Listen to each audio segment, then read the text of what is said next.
is a depiction of Cervantes' titular character, Don Quixote.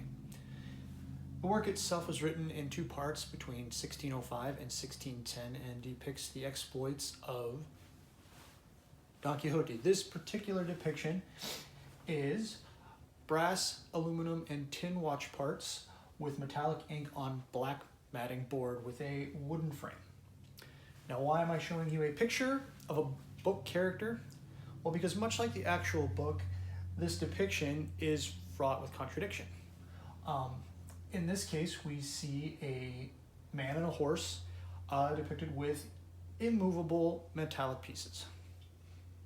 This particular one hangs in my bedroom to remind me that life is generally difficult, silly, frequently pointless, filled with trauma and pain, and yet somehow beautiful in its own weird way.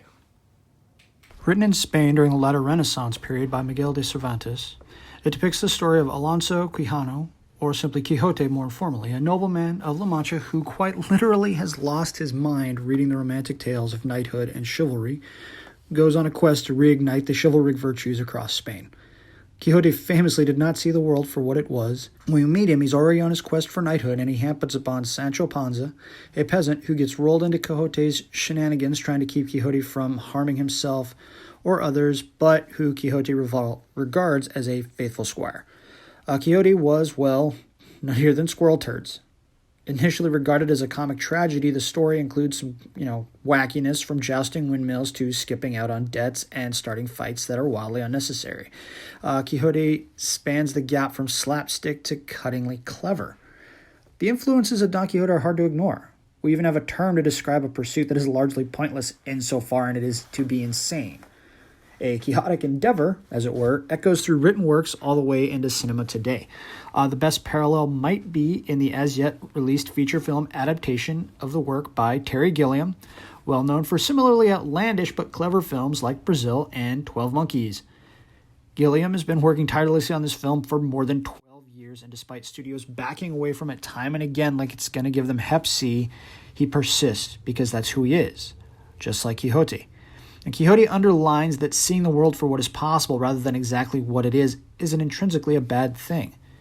Now, one key anecdote from the work is that in which Quixote intervenes on behalf of a boy who was tied to a tree and badly beaten. He returns the boy to his master on the condition that he never harms the boy again. Now, it is heroic in the purest sense to protect the weak and abused. The tragedy is that once Quixote leaves, the abuse resumes worse than before. It's heartbreaking that his quest for heroism frequently result in altruism that is doomed to failure by the brutality of the world around him. These contrasting narratives of the best intentions yielding no or negative results is part of the genius in the writing. We're rooting for him, knowing that he's crazy and in fact almost celebrating as he tries to achieve a truly noble ideal. And the fact that his psychosis is so selfless makes it farcical to the point of tragedy. We come to love Quixote for the very reasons we pity him, and we would love to embrace his dedication and have some of that, but the realist in us all knows better. Now, the themes of friendship, honor, courage, and dedication to cause are made more prominent when laid over the landscape in which these perspectives are apparently lacking. Quixote is a rare literary work that has stood the test of time, a tale of a madman trying to do good in an indifferent and base world.